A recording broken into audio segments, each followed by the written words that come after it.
¿Qué es SAML? SAML es el lenguaje de marcado que utilizamos para expresar las interfaces de usuario en Silverlight para Windows Phone y Silverlight 5 para el escritorio, también WPF y también en las aplicaciones Metro en Windows 8. SAML, como se pronuncia en inglés, el acrónimo de Extensible Application Markup Language, SAML es un lenguaje que nos permite que declaremos a través de etiquetas algunos elementos y al estar declarando esas etiquetas por el simple hecho de tenerlas declaradas se está haciendo una instancia del objeto subyacente. Las letras ML en SAML significan lo mismo que en HTML, BAML, también en XML, del cual es el lenguaje del que está basado, CAML, YAML, una gran cantidad de lenguajes de marcado, los cuales todos tienen una misma característica y es que son expresados a través de etiquetas. Por ejemplo, en HTML nosotros contamos con etiquetas como h1, span, div, tal vez, no sé, input o tal vez video ahora con HTML5, también el anchor, etcétera, etcétera. Es decir, ya tenemos una serie de elementos bien definidos que nos da la especificación de HTML. En el caso de XML no tenemos como tal un elemento o un esquema ya definido, sino que XML nos sirve para que nosotros podamos modelar datos a través de este lenguaje. Por ejemplo, tenemos persona y cierra persona. Y luego acá ponemos un elemento llamado nombre, cierra nombre, ponemos Rodrigo, cerramos el elemento. ¿Sí? Y también tenemos atributos y tenemos subelementos como lo estamos viendo aquí. Este es un XML que está pues bien formado. SAML se basa en XML y por ese hecho tiene las mismas reglas en donde contamos con un elemento raíz o debemos tener un elemento raíz, hay atributos, hay subelementos, las mayúsculas y las minúsculas importan y todo elemento que abre debe de cerrar. Sin embargo, en SAML, pues sí tenemos una serie de elementos que nosotros podemos declarar para hacer una instancia de ellos. Por ejemplo, contamos con button, tenemos también textbox, tenemos listbox, tenemos grid, tenemos canvas, tenemos una gran cantidad de elementos visuales, los cuales podemos nosotros expresar declarativamente a través de este lenguaje. Entonces, las reglas básicas de SAML son las mismas reglas que en XML. Debe haber un nodo raíz, todo elemento debe de cerrar. El lenguaje SAML es sensible a mayúsculas y minúsculas. No es lo mismo escribir nombre con N minúscula y que cierre con N mayúscula. No, deben ser iguales las mayúsculas y las minúsculas. También los elementos pueden tener subelementos y también hay atributos. Por el simple hecho de estar declarando una etiqueta en SAML, en ese momento lo que hace el intérprete de SAML es hacer una instancia del objeto subyacente. Es decir, para una elipse como tenemos aquí en pantalla, pues tenemos una clase elipse que la está respaldando y por el simple hecho de tener esta etiqueta, estarla declarando, se está mandando llamar el constructor público sin parámetros de esta clase elipse. Por lo tanto, la otra regla más es que la clase debe de tener un constructor público sin parámetros. Otra regla es que los atributos cambian las características de los objetos. Por ejemplo, en este código que tengo en pantalla, la elipse se le están modificando sus características visuales ya que se está estableciendo ahora que el ancho es de 100 píxeles y la altura es de 100 píxeles, pero está expresado a través de atributos. Otra regla más es que el anidamiento implica pertenencia. ¿A qué se refiere esto? Se refiere que cuando hay un elemento dentro de otro, hay una relación de familiaridad ahí. Por ejemplo, en el código que tengo en pantalla, la elipse está dentro del grid. Por ese hecho, la elipse es parte de la colección llamada children de la clase grid, por el simple hecho de declararla dentro de ella. A todo elemento en SAML le corresponde una clase que la respalda. Por ejemplo, elipse tiene su clase subyacente que está en el espacio de nombres system.windows.shapes y se llama elipse. Asimismo, por ejemplo, rectangle tiene su clase system.windows.shapes.rectangle. Esa es la clase de la cual nosotros estamos haciendo un objeto al momento de declarar esta etiqueta rectangle en nuestro diseño. Igual, por ejemplo, veamos button. Button está en un espacio de nombres completamente diferente, pero sin embargo, por el simple hecho de estar creando esa etiqueta, estamos haciendo la instancia de un button. Lo mismo sucede con el listbox, que también está en el mismo espacio de nombres. Y por ejemplo, otro espacio de nombres completamente diferente ahora llamado system.windows.media.animation y la clase storyboard. Por el simple hecho de estar declarando storyboard como elemento en nuestro documento de SAML, pues se está mandando llamar el constructor público sin parámetro. Entonces, ¿cómo sabe el intérprete de SAML que debe de ir a hacer una instancia de un objeto que está en un espacio de nombres completamente diferente a otro? Porque nosotros simplemente lo que hacemos es declararlo con su nombre corto, elipse, rectangle, button, listbox, storyboard, etcétera, etcétera. ¿Cómo lo sabe el intérprete? La respuesta es los espacios de nombres XML. El espacio de nombres XML base es este que tenemos en pantalla, http://schemas.microsoft.com /winfx 2006 /saml presentation. Este es el espacio de nombres XML, el cual abarca una gran cantidad de espacios de nombres CLR y es el medio por el cual se está mapeando. No importa en dónde estén esas clases, se mapean el elemento ensamble con su clase. Por ejemplo, aquí tengo en pantalla este nuevo proyecto llamado demo.inicio. Cuando tú creas un nuevo proyecto de Silverlight para Windows Phone, la pantalla mainpage.saml, su elemento raíz es de tipo Phone Application Page. Justamente aquí tenemos la declaración de este espacio de nombres XML. Voy a hacer esto un poco más pequeño, así. Aquí tenemos esta declaración.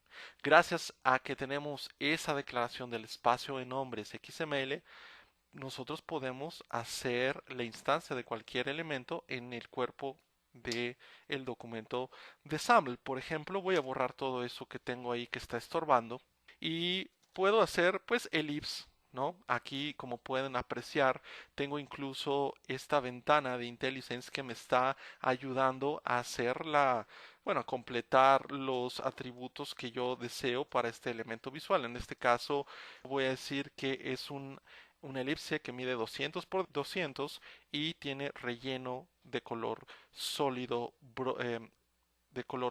rojo. Asimismo puedo hacer, por ejemplo, un listbox o puedo hacer también un rectángulo o puedo hacer un button cuyo contenido sea hola. Todo lo que yo estoy escribiendo simplemente lo estoy declarando con su nombre corto, button, listbox, rectangle, ellipse, gracias a la presencia de esta declaración que comienza con el atributo XMLNS, que es el acrónimo de XML Namespace o espacio de nombres XML. ¿Qué sucedería si nosotros quitamos esta declaración? Simplemente la voy a borrar. Pues efectivamente, tal como tal vez lo imaginaste, ya no reconoce ahora los elementos. Por ejemplo, ya no reconoce button. Y si quiero yo declarar alguna otra cosa, bueno, puedo aquí apreciar que IntelliSense ya no tiene toda esa lista de elementos, porque precisamente todos aquellos elementos que estábamos viendo anteriormente pertenecen a ese espacio de nombres. Por eso es muy importante tenerlo siempre de manera regular, queda en la raíz. Otro espacio de nombres XML bastante utilizado es el espacio de nombres del lenguaje SAML. Como pueden ver, su nombre es un poco más corto, simplemente no tiene la diagonal presentation.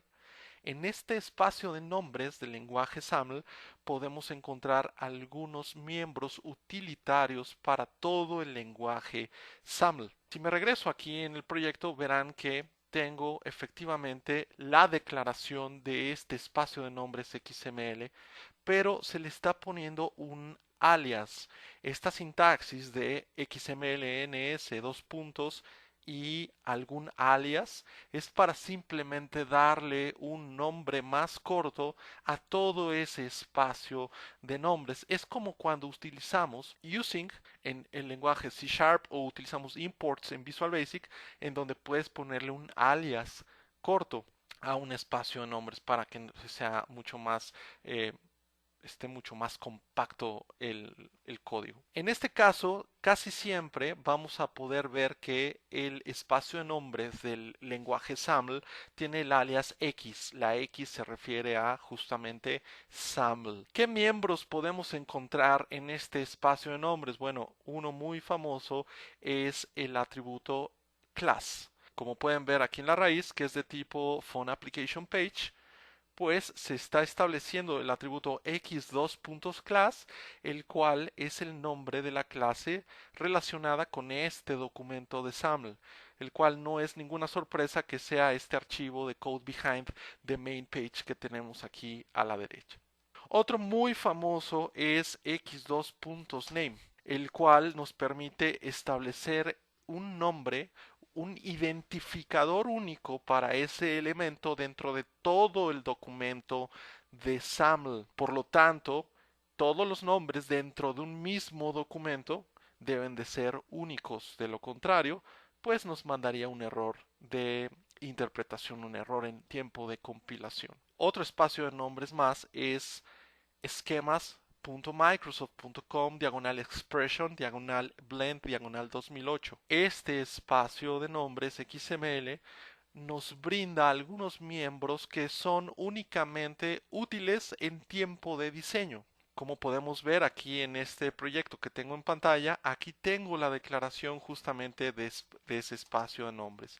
Schemas Microsoft.com Expression Blend 2008, el cual tiene el alias D. D se refiere a design o diseño en español. ¿Qué miembros podemos encontrar en este espacio de nombres? Bueno, hay unos muy famosos que probablemente los has visto si has hecho algún proyecto de Silverlight o Silverlight para Windows Phone, que son estos Design Width y Design Height, los cuales son el ancho y el alto que quieres que tenga esta raíz visual, pero solamente en tiempo de diseño, sin que eso realmente afecte la ejecución de la aplicación. Tenemos Design Width, Design Height y también tenemos otro bastante utilizado que veremos después que se llama Data Context.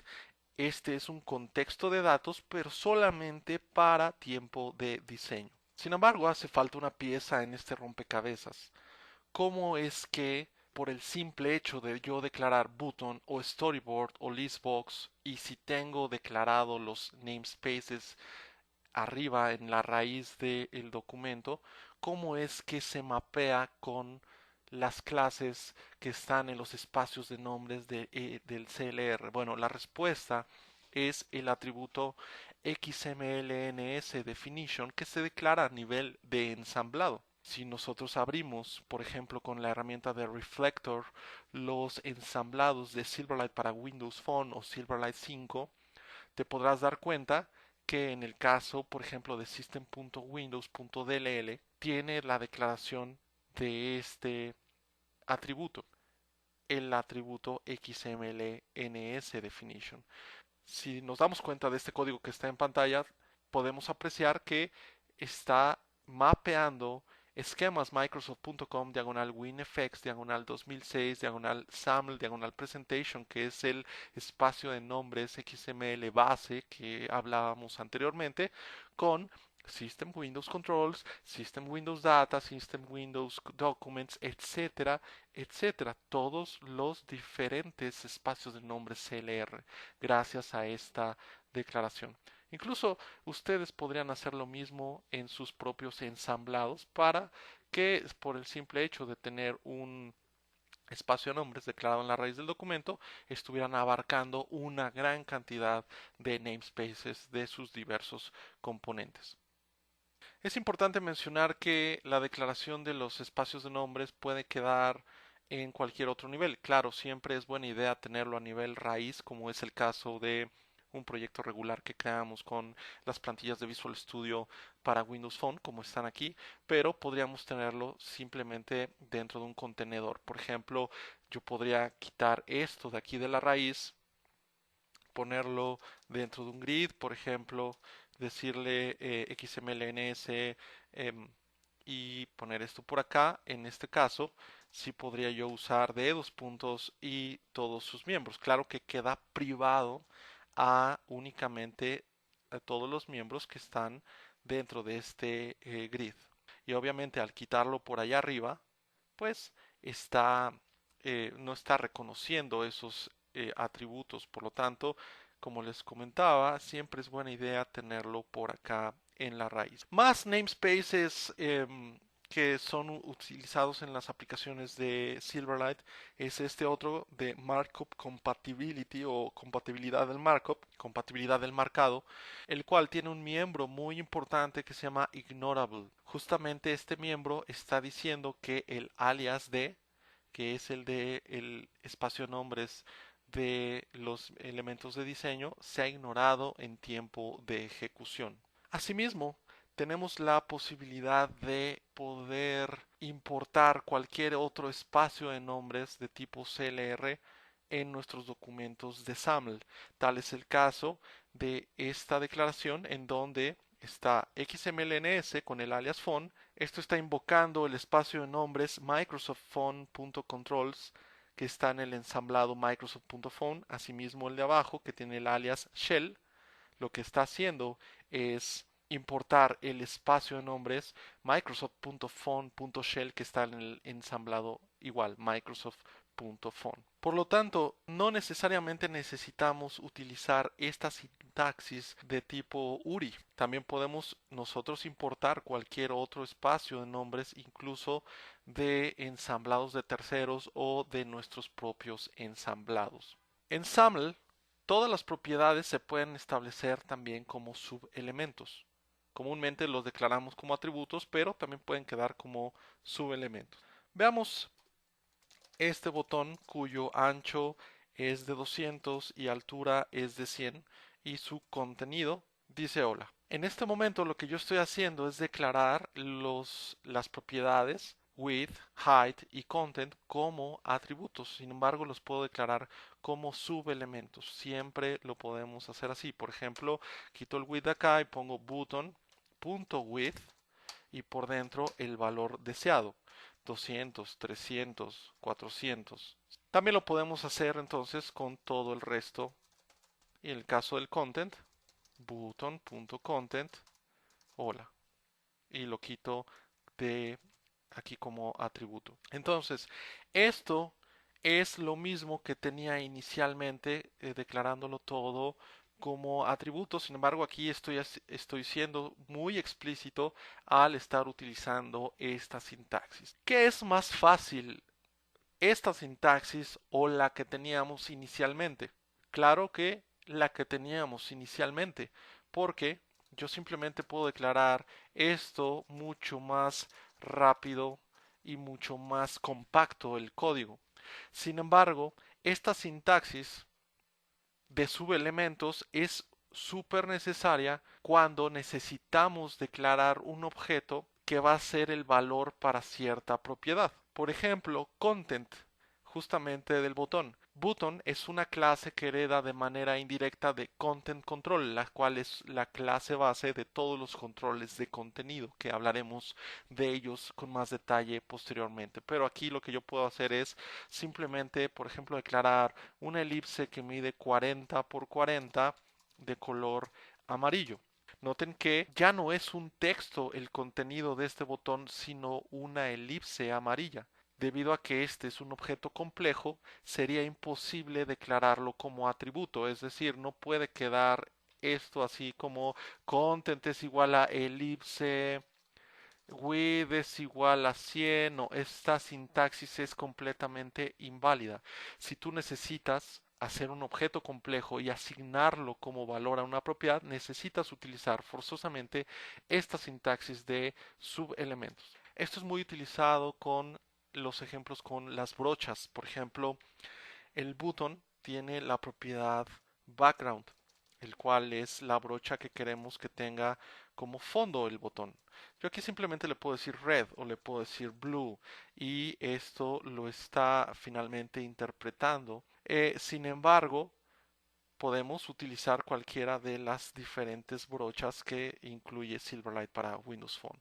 Por ejemplo, Linear Gradient Brush, aquí declarando que su brocha del botón es un gradiente lineal. Noten nuevamente que para yo haber creado este objeto complejo y asignarlo como valor a la propiedad background, necesito forzosamente utilizar esta sintaxis de subelementos. No así cuando son datos primitivos, cuando son valores primitivos, como es el caso de este número 400 que estoy asignando yo aquí en width, que es de tipo double. Puedo poner 400, 400.50, 65, etcétera, porque es de tipo double. Y por lo tanto, bueno, ya Silverlight tiene un intérprete de cadena a double cuando lo utilizamos como atributo. En este caso, tal vez no sería tan necesario. Esto lo puedo poner acá, de esta forma. Vamos a ponerlo así, 400 por 300. El lenguaje SAML hace uso de extensiones de marcado, las cuales son clases, la mayoría de ellas, que permiten al intérprete de SAML evaluar de manera diferente sus valores. Las extensiones de marcado que se incluyen en Silverlight para Windows Phone son estas 5 que están en pantalla. Y para complementar el tema, Silverlight 5 soporta la creación de extensiones de marcado personalizadas. Esto no está soportado en Silverlight para Windows Phone. Las diferentes extensiones de marcado son las que tenemos en pantalla, iniciando con Static Resource. Esta extensión de marcado nos permite referenciar recursos dentro de un diccionario a través de su clave única que pongamos dentro del diccionario. Los recursos los veremos con más detalle posteriormente. También tenemos Binding, la cual es una extensión de marcado, la cual nos permite hacer enlace de datos entre un objeto fuente y un objeto destino. También por su parte tenemos Template Binding, la cual nos permite enlazar el valor de una propiedad dentro de una plantilla al valor de una propiedad en la clase concreta que implementa esa plantilla. También tenemos Relative Source, la cual nos permite expresar un enlace de datos relativo. Y por último, x2.null, el cual es una extensión de marcado que nos permite asignar un valor null. Existe otro tipo de sintaxis en SAML y es la sintaxis de contenido. Hay algunos tipos que soportan esta sintaxis de contenido, como por ejemplo el border. Si notas aquí en el código que está en pantalla, al momento yo declarar un elemento hijo dentro de la propiedad child, bueno, ese va a ser el elemento que va a tener el borde. Sin embargo, podemos utilizar la sintaxis más corta de contenido, que es poner la elipse dentro del mismo borde. También tenemos el ejemplo con el text block, en donde podemos poner el texto de un text block como atributo o también lo podemos poner como su contenido. Es exactamente lo mismo. Otro ejemplo más es el button, el cual tiene la propiedad content, pero que en sí también podemos poner su contenido dentro de las etiquetas, no utilizando el atributo content. Por ejemplo, aquí que yo tengo el botón de esta aplicación de ejemplo, estoy poniendo el contenido, que es esta elipse amarilla que mide 40 por 40. Vamos a hacerlo un poco más grande, 80 por 80. Sí, este es su contenido porque lo estoy metiendo directamente en la propiedad content, cuyo objetivo justamente es expresar el contenido que queramos de este control. Pero lo puedo poner sin ponerlo de manera explícita, sino de manera implícita. Aquí queda su contenido, puedo tener aquí el texto hola, lo que sea, siempre lo va a tomar lo que tú pongas por dentro como su contenido. Otro ejemplo aquí es el text block, en donde puedo poner texto es igual a diplomado y cierro el elemento. Aquí el texto está como atributo. Vamos a ponerle el atributo font size es igual a 50 para que se vea un poco más grande. Lo puedo expresar de esta manera o utilizando la sintaxis de contenido diplomado, que es que está en medio de la etiqueta que abre y de la etiqueta que cierra. Lo mismo para el border. Puedo poner aquí un border cuyo border brush vamos a ponerle red. Y a este le vamos a poner el text block hola. Sí, en este caso el text block está siendo encerrado por este borde que está aquí. No es necesario ponerle border.child y por dentro esto. Es exactamente lo mismo, pero la sintaxis de contenido te permite hacer un código SAML mucho más compacto. Bien, ¿cómo sabe entonces que el contenido está casado o está vinculado con una propiedad? En el caso del button, por ejemplo, con la propiedad content. En el caso de border, con la propiedad child. Bueno, eso es un atributo que tienen algunas clases. Por ejemplo, veamos aquí button. Si vemos aquí su declaración de la clase base button base, y de button base nos vamos a content control, que es la clase base de todos los controles de contenido, te podrás dar cuenta que content property es el atributo que indica cuál es la propiedad que está relacionada con el contenido, en este caso la propiedad content. Veamos ahora border. Border es un objeto de tipo framework element cuyo content property es child, justamente esa es la propiedad relacionada con el contenido. Asimismo, podríamos encontrar una gran cantidad de tipos en toda la biblioteca de clases base de Silverlight. Por ejemplo, si nos vamos a los paneles, también en este caso tenemos content property y en este caso es children. Por eso cuando tú pones una serie de elementos dentro de un grid o dentro de un canvas o dentro de un stack panel, lo que está haciendo realmente el intérprete de SAML ya cuando ejecute la aplicación es hacer la instancia de dichos objetos y meterlos como parte de la colección children.